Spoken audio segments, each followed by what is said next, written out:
O Brasil passa de 414.600 casos confirmados da pandemia do novo coronavírus e as mortes chegam a 25.697.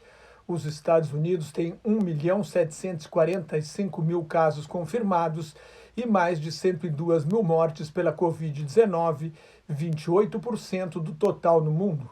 A Califórnia é o quarto estado americano a superar o total de 100 mil casos depois de Nova York, Nova Jersey e Illinois. O mundo chegou a um total de 357 mil mortes e 5 milhões e 800 mil casos. Mais de 2 milhões e 480 mil pacientes foram curados. Dos casos encerrados, 13% terminaram em morte. A França decidiu proibir o uso da cloroquina e da hidroxicloroquina, a não ser em testes clínicos, tendo em vista inúmeros estudos que indicam que o remédio é ineficaz no combate à doença e pode causar problemas colaterais. O parlamento francês aprovou o uso voluntário do aplicativo Stop Covid para identificar as pessoas contaminadas e quem teve contato com elas.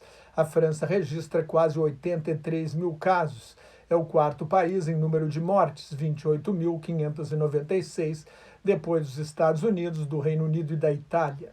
Em artigo no New England Journal of Medicine, a revista médica mais prestigiada do mundo, o Dr. Marc Larochelle argumenta que as regras de volta ao trabalho precisam observar as condições específicas de cada trabalhador e das diferentes profissões. Para quem está na faixa dos 60 anos e sofre de diabetes, a mortalidade tende a ser de 10%, 20 vezes maior do que para menores de 50 anos sem doenças crônicas.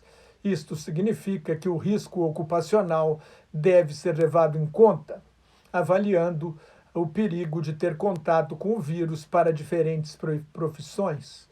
A Eslováquia é o país europeu mais bem-sucedido no combate à pandemia do novo coronavírus, com 1.513 casos confirmados e apenas 28 mortes. A Europa Oriental saiu melhor do que a Europa Ocidental, talvez por temer a fragilidade dos seus sistemas de saúde, mas a depressão pode ser a pior na região, desde que os países do leste europeu se libertaram dos regimes comunistas impostos pela União Soviética, quando o produto regional bruto caiu 40% em 5 anos.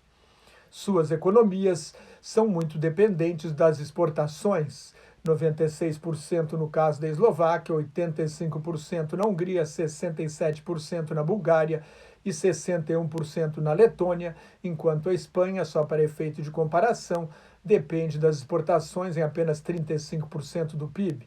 Na Croácia, o turismo representa 25% do PIB. A boa notícia é que a Alemanha, a principal parceira econômica de vários países do leste europeu, deve crescer 6,4% em 2012. A Comissão Europeia prevê uma queda de 7,5% no produto regional bruto da União Europeia neste ano. O banco de investimentos Morgan Stanley espera uma queda de 11%. A União Europeia recuou 3,5% no primeiro trimestre. A Alemanha, a maior economia do continente, perdeu 2,2%.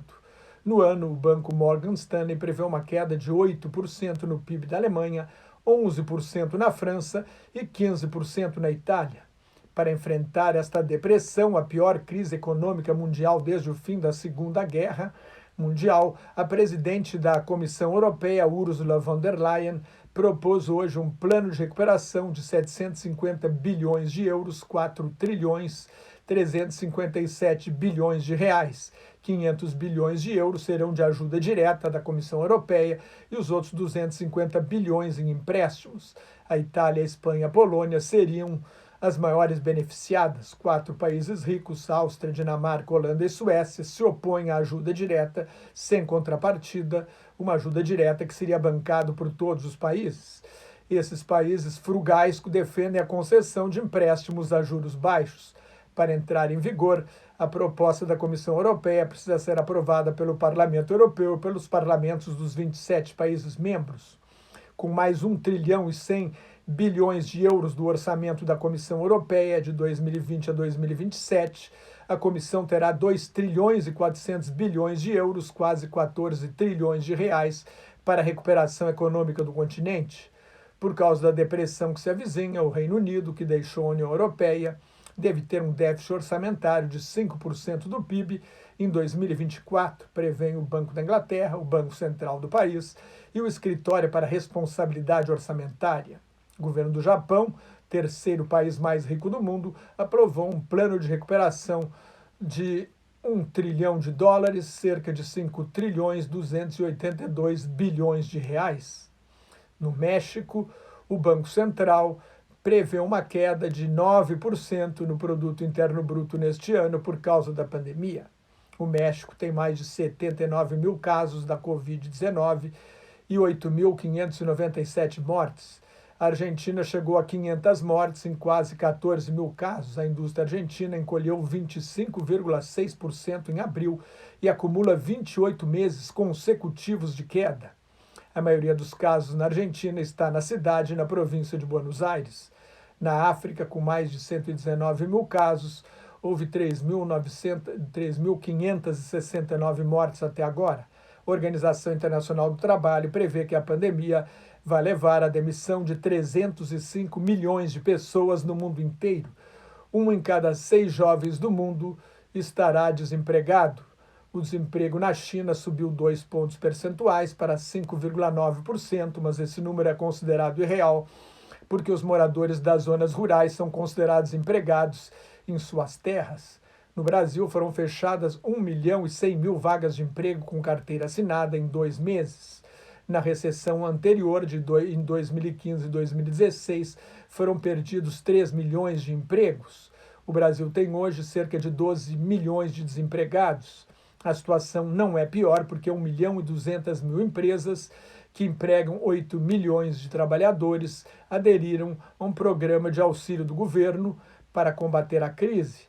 Mesmo assim, até o fim do ano, o economista José Márcio Camargo, especialista em emprego, acredita que o total de desempregados deve chegar a uma faixa de 16 a 20 milhões. Mais notas e comentários sobre política internacional no meu blog Globalização em Crise, que está em nelsonfrancojobim.blogspot.com, no meu Twitter e no Facebook. Cuide-se, fique em casa se não tiver nada muito importante a fazer na rua e muito obrigado.